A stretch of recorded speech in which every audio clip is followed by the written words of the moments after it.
चौधरी शम्मू, आज मैंने तुम्हारी मंग को देखा, मलंगी ने नशे से झूमते हुए बताया। शौकी ने सुना तो वह हंस और हंसते हंसते कहने लगा, मंग और भरजाई में फ़र्क होता है पागला। मैंने आज चौधरी की मंग को नहीं, अपनी भरजाई को देखा है। ओए तुम दोनों क्या बक रहे हो? मैंने तो कुछ पल्ले नहीं पड़ा, शम्मू ने शराब गिलास में डालते हुए कहा। चौधरी शम्मू, उसकी दोस्त मलंगी और शौकी चौधरी शम्मू के डेरे पर दिसंबर की सर्द रात में आग का उला भरकर शराब के कबाब के मज़े लूट रहे थे। मैं समझाता हूँ चौधरी, आज तेरे गांव के किसी लड़के की बारात अड्डे वाले शादी हाल में आई थी। वहीं पर सड़क पार करते हुए तेरी मंग को देखा। मलंगी ने शराब को पीक लगाते हुए तफसील सुनाई। तो क्या समझाएंगे मलंगी बादशाह? मैं बताता हूँ भरजाई के बारे में। देख चौधरी, तू अपनी जिगरी यार है, तेरे मंग तेरे साथ जचती नहीं है। वो मल्लूक सी और तू घबराऊ जवान, जोड़ी कुछ जमती नहीं। शौकी ने कड़वी बात मिठास से कह दी। शम्मू सख्ती से बोला, शौकी बक मत ओए, वो मेरी मंग है, वो भी बचपन से। गुस्से न कर चौधरी, तेरे साथ कोई उतरन सोहनी लगेगी जो छुई मुई सी उस्तानी नहीं। शौकी एक बार फिर बोला था बगैर किसी झिझक के। मलंगी ने कबाब खाते हुए पूछा, ना तो ये बता वो उतरी रन आएगी कहाँ से? कल की आ चुकी है मियाँ चन्नू से, शौकी की कमीनी मुस्कुराहट के साथ बोला। शम्मू और मलंगी के कान खड़े हो गए शौकी की बात सुनकर। शौकी सीधी बात कर, शम्मू ने सुर्ख आंखों के साथ शौकी की तरफ देख कर कहा। ओए होए ना बात तेरी आँख की लाली, तेरा गुस्सा मेरा बादशाह, बताता हूँ, ठंड रख। साथ वाए गाँव में महर सईद है ना, उसकी बहन है सुंदस, नानके रहती है, कल ही आई है। बड़ा नखरा है, बड़ी उतरी है भाई। शौकी की बातें सुनकर मलंगी और शम्मू ने एक दूसरे की तरफ देखा। सच्ची बात है चौधरी शम्मू, मैंने तो कल ही उसे भरजाई मान लिया था, शौकी ने जल्दी से कह दिया। शौकी, तेरे वैसे ही 12 बज गए हैं, मलंगी ने कहा। क्या है शमाइल, आधी रात हो गई है, अब तो सोने दो, सितारा ने बेजारी से जवाब दिया। 12 ही तो बजे हैं, शमाइल बोली। टाइम मत बताओ, काम बताओ, सितारा ने जमाई लेते हुए कहा। मैंने उसे ढूंढ लिया है, शमाइल ने अपनी कामयाबी की नवीद सुनाई। किसको? सितारा आंखें मलते हुए बैठ भी गई। अपनी छोटी बहनों की तरफ देखा जो सब सो रही थी। मुजम्मिल बेग को और किसे? शमाइल धीमी आवाज़ में बोल रही थी। उसका बस चलता तो वो चीख चीख कर बताती। मुजम्मिल बेग को ढूंढ लिया है, सितारा ने खुद कलामी की। हाँ, वो उस फ्रेंड्स रिक्वेस्ट भी भेजती है। अच्छा, फेसबुक पर बैठी हो? फेसबुक पर की यारी सरासर बीमारी है, मुझे उससे वाकई मोहब्बत हो गई है। शमाइल ने गले हाथों से दिल का हाल भी सुना दिया। ये किसने बताया? सितारा ने सरदर्द लहजे में पूछा। मुझे नींद जो नहीं आ रही, मोहब्बत में सबसे पहले नींद ही तो उड़ती है। शमाइल ने दानिशमंदी का सबूत देने की कोशिश की। तुम्हारी नींद का इलाज है मेरे पास। वो क्या? शमाइल ने जल्दी से पूछा। तुम अपनी मैट्रिक की किताबें निकालो, उसमें से कोई एक खोलो, फ़ौरन नींद आ जाएगी। सितारा ने गुस्से से मोबाइल फ़ोन बंद कर दिया। फिर इर्द गिर्द देखा, सब सो रहे थे। उसने लेटते हुए खुद कलामी की। अम्मी सही कहती हैं सितारा, बेवकूफ़ सहेली से दुश्मन सहेली बेहतर है। माहम चौधरी, होश के नाखुन लो, बेवकूफ़ी के साथ तरह मत जो सोचो, ये कभी नहीं हो सकता। मगर शम्मू मुझे पसंद नहीं है। तो फिर उस रिश्ते से इनकार कर दो। इनकार तो कर दूँ, पर अब्बू की ज़ुबान का पास है, लोग क्या कहेंगे? अपने मरहूम बाप की ज़ुबान का पास भी नहीं रखा। कुछ भी हो जाए, मैं अब्बू की ज़ुबान का पास ज़रूर रखूँगी। माम अपने बिस्तर पर लेटी हुई अपनी ज़मीर की आवाज़ से खामोशी से हम कलाम थी।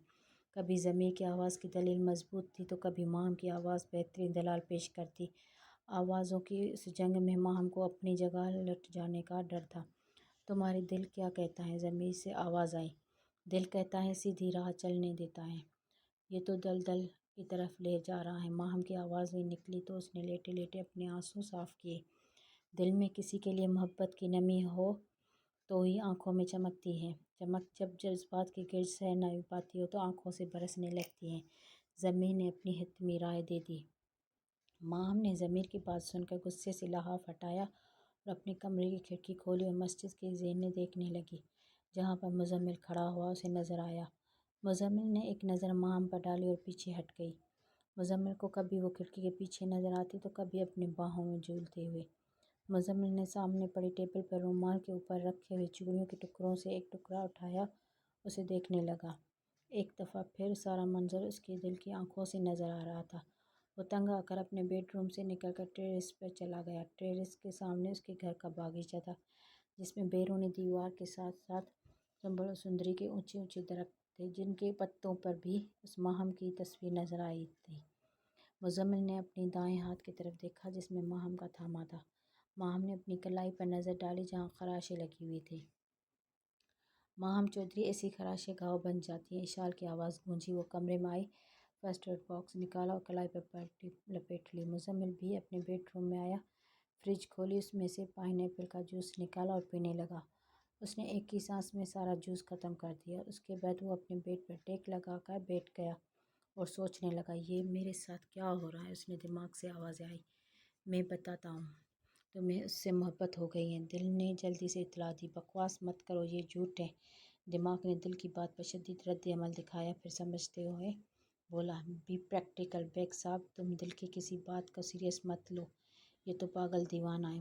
محبت، مجھے محبت ہو گئی ہے؟ دل نے سادگی سے اقبال جرم کر لیا، شٹ اپ، محبت ہو گئی ہے۔ محبت ایک ایسا لفظ ہے جس کا سہارا لے کر دنیا میں سب سے زیادہ دھوکہ دیا جاتا ہے۔ کیوں بیگ صاحب، میں نے ٹھیک کہا نا؟ یہ تمہارے ہی الفاظ تھے۔ کیا تمہارا اب بھی محبت پر یقین ہے؟ دماغ نے مضبوط دلائل کی بیگ صاحب کو پیش کیے۔ مزمل صاحب، میں بتاتا ہوں آپ کو، محبت پر اب بھی یقین ہے، صرف انسانوں سے اٹھ گیا ہے۔ دیکھو برین، تم مزمل صاحب کی ڈسٹرب مت کرو۔ دل نے دماغ کی گھنج گرج والی تقریر سننے کے بعد بڑی تحمل و مزاجی کے جواب دیا۔ مزمل بیڈ کے ساتھ ٹیک لگائے ہوئے دل اور دماغ کی جرس سن رہا تھا۔ مزمل کو یہ ساری تاویلیں، وسوسے سننے کے بعد بھی کچھ سمجھ نہیں آ رہا تھا۔ وہ پتنگ والی ڈور کی گنجل کی طرح مزید الجھتا ہوا، اضطراب سے کیفیت میں مزید اضافہ ہوتا جا رہا تھا۔ دماغ اور دل کی یہ جرح کسی کے منطقی انجام تک نہیں پہنچی تھی۔ مزمل نے کمرے کی لائٹ بند کی تو سونے کی کوشش کرنے لگا۔ حکیم صاحب، لائٹ جلا دیں۔ حکیم صاحب کی بیگم عروسہ نے حکیم صاحب کو جائے نماز سمیٹنے ہوئے دیکھا تو کہہ دیا۔ حکیم صاحب نے لائٹ جلا دی۔ حکیم صاحب کی بیگم عروسہ پچھلے کئی سال سے بیمار ہیں۔ اس کے گھٹنوں میں شدید درد رہتا تھا، جس کی وجہ سے وہ چل پھر نہیں سکتی تھی۔ وہیل چیئر کی مدد سے ایک سے دوسری جگہ حرکت کرتی تھی۔ عروسہ بیگم، رات کو آپ نے پھر دوائی نہیں پی؟ حکیم صاحب نے سرزش کے انداز میں کہا۔ تہجد پڑھ لی آپ نے؟ عروسہ نے اپنی پوچھ لی۔ ہاں پڑھ لی۔ دوائی دوں؟ حکیم صاحب نے پوچھا۔ خالی پیٹ دوائی پیوں؟ عروسہ نے بیزاری سے کہا۔ یہ خالی پیٹ ہی پینی تھی۔ حکیم صاحب نے دیسی دوائی کی شیشی پکڑی اور ایک چمچ عروسہ کو پلا دیا۔ آپ بہت کڑوی ہے، عروسہ نے کچھ بچوں کی طرح منہ بناتے ہوئے ناپسندگی کا اظہار کیا۔ عروسہ بیگم، سچائی اور دوائی بھلے ہی کڑوی ہو، فائدہ ضرور پہنچتا ہے۔ حکیم صاحب، آپ کی باتیں بھی حکیموں والی ہیں۔ پہلے تو آپ کچھ اور کہتے تھے حکیم صاحب، تو نے عروسہ سے نظریں چار کرتے ہوئے الفت سے کہا۔ آپ بھی نہ سنا ہے، مزمل بیگ بھی بارات کے ساتھ آیا تھا، آپ کو جانتا ہے وہ؟ اس کی باتوں سے تو نہیں لگا کہ وہ مجھے جانتا ہے، حکیم صاحب نے سوچتے ہوئے بتایا۔ ملاقات ہوئی تھی کیا؟ عروسہ نے تجسس سے پوچھا۔ بارات کے چند افراد میں سے ایک وہ تھا۔ شادی کی گواہوں میں بھی اس کا نام شامل ہے، مسجد میں بھی نماز پڑھ کر گیا ہے، اسے پتہ لگے گا تو کیا سوچے گا؟ عروسہ نے فکر مندی سے کہا۔ جو اشال سمجھتی ہے وہ لڑکی ہو کر خود کو سنبھال سکتی ہے، یہ تو پھر لڑکا ہے۔ اشال کی بات کچھ اور ہے۔ آپ بھی کمال کرتے عروسہ بیگم، مجھ سے پوچھیں تو اشال کا غم بہت بڑا ہے، مزمل بیگ سے کہیں زیادہ۔ اور آپ کا غم؟ عروسہ نے جانچتی نظروں سے دیکھتے ہوئے پوچھا۔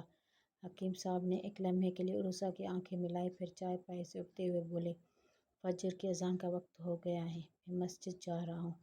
مومنہ، اب اٹھو، اٹھ بھی جاؤ۔